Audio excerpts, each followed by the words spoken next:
예수님의 대신자가 되게 하소서. 사랑의 아버님이여, 예수님께서는 믿어주지 않는 이스라엘 민족을 대하여, 바리새 교인과 유대 교인들을 대하여 회개하기를 몇 번이나 바라셨나이까? 몰리고 쫓기며 안식의 잠을 이루지 못했던 예수님의 노정이 저희들 마음 몸에 사무치어서 예수님의 심정을 아니 느낄래야 아니 느낄 수 없고, 그 심정을 안 닮아갈래야 안 닮아갈 수 없는 저희들 되게 허락하여 주시옵소서. 또 그러한 마음이 저희들 가운데서 나타나야 할 것이 아버지께서 요구하시는 뜻이요 또한 저희들이 바라는 소원이 아니옵니까? 이제 예수 그리스도가 걸어가던 그 노정을, 예수 그리스도가 남기고 가신 그 복음의 말씀을 대신 짊어지고 억천만 사탄과 싸워 승리의 영광을 아버지 앞에 돌려드려야 할 책임이 저희들에게 있다는 것을 느끼게 허락하여 주시옵소서. 하늘을 믿고 모인 전체 무리를 대하여 당당하게 나섰던 예수님의 넘넘한 태도와 같이 저희들도 아버지의 생명의 말씀, 진리의 말씀을 믿고 당당하게 나설 수 있는 태도를 가진 자녀들 되게 허락하여 주시옵소서. 오늘의 저희 자신을 예수님 앞에 자랑하지 말게 하여 주시옵고, 오늘의 저희 사정을 아버지 앞에 드러내지 말게 하여 주시옵소서. 예수님과 같은 입장을 취할 수 있고 아버지의 마음을 대신할 수 있게 이끌어 주시옵소서. 예수 그리스도의 뜻을 대신하여 만민 앞에 어느 때 어느 시간에도 서슴지 않고 나타나기를 바라는 것이 아버님의 소망이라 할진대는 아버님 일일이 찾아주시옵고 일일이 명령해 주시옵소서. 아버지의 뜻을 이루기 위하여 예수 그리스도 대신 싸워 나갈 수 있고 아버지의 뜻 앞에 동하는 성도들이 되게 이끌어 주시옵기를 나의 아버님 간절히 바라옵고 원하옵니다. 이제 저희들 아버지의 뜻을 만민 앞에 당당하게 외치겠사오니 아버님 하늘의 용사로서 세워주시옵고 아버지의 자녀로 세워주시옵소서. 분부하시옵고 권고하시옵고 찾으시옵고 자랑할 수 있는 자리로 세워주시옵소서. 사랑해 주시옵고 인도해 주시옵기를 간절히 바라오면서 주의 이름으로 아뢰었사옵나이다. 아주 1956년 5월 27일 기도문이었습니다. 말씀 훈독은 원리강론 554페이지 재림론 2. 이 나라는 하나님의 일선인 동시에 사탄의 일선이어야 한다. 하나님은 아담에게 피조 세계를 주관하라고 축복하셨으므로 사탄이 타락한 아담과 그 후손을 앞세우고 그 축복형의 비원리 세계를 먼저 이루고 나아가는 것을 허락하시지 않을 수 없었던 것이다. 그래 하나님은 그 뒤를 따라 이 세계를 하늘편으로 복귀하여 나오셨기 때문에 역사의 종말에 이르면 이 세계는 필연적으로 민주와 공산의 두 세계로 갈라지게 된다는 것은 전술한 바와 같다. 그런데 예수님은 타락 세계를 창조 본연의 세계로 복귀하시려고 재림하시는 것이기 때문에 먼저 그가 재림하실 나라를 중심하고 공산 세계를 하늘편으로 복귀시키려는 섭리를 하실 것은 명백하다. 그러므로 예수님이 재림하실 한국은 하나님이 가장 사랑하시는 일선인 동시에 사탄이 가장 미워하는 일선이 되어서 민주와 공산의 두 세력은 여기에서 서로 부딪히게 되는 것이니 그 부딪히는 선이 바로 38선이다. 즉 한국의 38선은 이러한 복귀 섭리에 의하여 형성된 것이다. 하나님과 사탄의 대치선의 그 판가리의 조건으로 놓여지는 것이 재물이다. 그런데 한국 민족은 천주 복귀를 위하여 이 일선이 놓여진 민족적인 재물이기 때문에 마치 아브라함이 재물을 쪼개야 했듯이 이 민족적인 재물도 쪼개야 하므로 이것을 38선으로 쪼개어 가인 아벨 두 형의 민족으로 갈라 세운 것이다. 따라서 이 38선은 민주와 공산의 최일선인 동시에 하나님과 사탄의 최일선이 되는 것이다. 그러므로 38선에 일어났던 6.25 동란은 국토봉단에 기인한 단순한 동족 상쟁이 아니라 민주와 공산 두 세계 간의 대결이었고, 나아가서는 하나님과 사탄 간의 대결이었던 것이다. 6.25 동란의 유엔의 여러 회원 국가들이 동원되었던 것은 이 동란이 복귀 섭리의 목적을 위한 세계성을 띠고 있었기 때문에 자기들도 의심하지 못하는 가운데서 이 섭리의 뜻에 맞추어 조국 광복의 역사에 가담하기 위함이었던 것이다.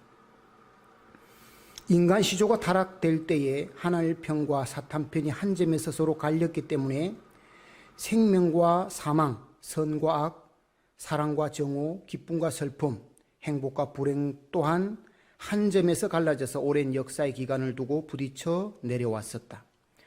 그래야 이것들이 가인 아벨 두 형의 세계의 것으로 각각 분리됨으로써 민주와 공산의 두 세계로 결실되었고, 이것들이 다시 한국을 중심하고 세계적인 것으로 부딪히게 된 것이다. 그러므로 종교와 사상, 정치와 경제 등 모든 것이 한국에서 마찰되고 충돌되어 큰 혼란이 일어남으로써 이것이 세계로 파급되어 가는 것이다. 왜냐하면 먼저 영계에서 벌어져 일한 현상이 복귀 섭리의 중심인 한국을 중심하고 실체적으로 벌어지게 되고, 이것이 더 나아가 세계적인 것으로 확대돼 가게 되어 있기 때문이다. 그러나 예수님이 그 가지가 연하여지고 잎사귀를 내리면 여름이 가까운 줄을 아나니 라고 말씀하신 대로 이 혼란이 오는 것은 새로운 질서의 세계가 올 것을 보여주는 전조임을 알아야 한다. 일찍이 제자들이 예수님에게 그 재림하실 곳을 물었을 때 예수님은 죽음이 있는 곳에 독수리가 모인다고 대답하셨다. 하나님 일선이요 또한 사탄의 일선인 한국에서 영원한 생명과 영원한 사망이 맞부딪히게 되므로 사망의 무리를 찾아서 독수리로 상징된 사탄이 이 땅으로 모이는 동시에 생명의 무리를 찾는 주님도 이 땅으로 오시게 되는 것이다. 3. 이 나라는 하나님의 심정의 대상이 되어야 한다. 하나님의 심정의 대상이 되기 위하여는 먼저 피와 땀과 눈물의 길을 걸어야 한다. 사탄이 인간을 주관하게 됨으로 인하여 인간은 하나님과 대립하게 되었으므로 하나님은 자녀를 잃어버린 부모의 심정으로 서러워하시며 폐역무도한 그들을 구원하시기 위하여 죄악 세계를 헤매셨다. 그뿐 아니라 하나님은 하늘에 반역하는 인간들을 구원하시기 위하여 사랑하는 자녀들 원수 사탄에게 희생시켰으며 나중에는 독생자 예수님까지 십자가에 내주시는 서름을 당하셨던 것이다. 그러므로 하나님은 인간이 타락된 이후 오늘에 이르도록 하루같이 서러워하셨으며 하나님의 뜻을 대신하여 사탄 세계와 싸우는 개인이나 가정이나 민족은 피와 땀과 눈물의 길을 면할 수 없었던 것이다. 서러워하시는 부모님의 심정의 대상이 되어 충효의 길을 가는 자식이 어떻게 그 길을 안일하게 갈 수 있을 것인가? 그러므로 메시아를 맞을 수 있는 민족은 하나님의 심정의 대상으로 섬으로써 효자 효녀가 되어야 하기 때문에 피와 땀과 눈물의 길을 걷지 않으면 아니 된다. 제1 이스라엘도 고난의 길을 걸었고 제2 이스라엘도 그와 같은 길을 걸어 나왔으며 제3 이스라엘 된 한민족도 응당 그 길을 걷지 않으면 아니 되는 것이다. 한민족이 걸어나온 비참한 역사 노정을 이와 같이 하나님의 선민으로서 걷지 않으면 안 될 마땅한 길이었던 것으로 실상 그 고난의 길이 결과적으로 한민족을 얼마나 큰 행복으로 인도한 것이 되었는지 모른다. 다음으로 하나님의 심정이 대상이 되는 민족은 어디까지나 선한 민족이어야 한다. 한국 민족은 단일 혈통의 민족으로서 4,000년의 장구한 역사를 가졌고 고구려 신라시대 등 막강한 국세를 자랑하던 때에도 침공해온 외세를 밀어내는 데 그쳤을 뿐 한 번도 다른 나라를 침략해 본 적이 없었다. 사탄의 제1근성이 침략성이라는 것을 생각하면 이런 면에서 보더라도 한민족은 하늘 편인 것이 분명하다. 하늘의 작전은 언제나 공격을 당하는 입장에서 승리를 거두어 나온다. 그러므로 역사 노정에서 수많은 선지자들과 선인들이 희생을 당하였고 독생자 예수님까지도 십자가에 달리셨으나 결과적으로 승리는 하늘 것으로 돌아가는 것이다. 제1차, 제2차의 세계대전에 있어서도 공격을 한 것은 사탄 편이었으나 매양 선인은 하늘 편으로 돌아갔다. 이와 같이 한민족도 역사 이래 수단 민족으로부터 침략을 당해왔다. 그러나 이것은 어디까지나 한민족이 하늘편에 서서 최후의 승리를 거두기 위함이었다. 한민족은 성청적으로 종교적인 천품을 가지고 있다. 그리고 그 종교적인 성향은 언제나 현실을 떠난 곳에서 현실 이상의 것을 찾으려 하는 것이었다. 그러므로 한민족은 민도가 대단히 낮던 고대로부터 오늘에 이르기까지 경천 사상이 강하여 부질없이 자연을 신함으로써 거기에서 현실적인 행복을 구하는 따위의 종교는 숭상하지 않았다. 그리고 한국 민족은 자고로 충효열을 숭상하는 민족성을 가지고 있는 것이다. 이 민족이 심청전이나 춘향전을 거족적으로 좋아하는 것은 충효열을 숭상하는 민족성의 힘찬 저류에서 나온 성향인 것이다. 여기까지 훈독을 하고 말씀을 드리겠습니다. 천성경 714페이지 15번의 한 단락을 봉독하겠습니다. 하나님이 인간의 부모라면 인간을 왜 지었느냐? 어떻게 왜 지었느냐?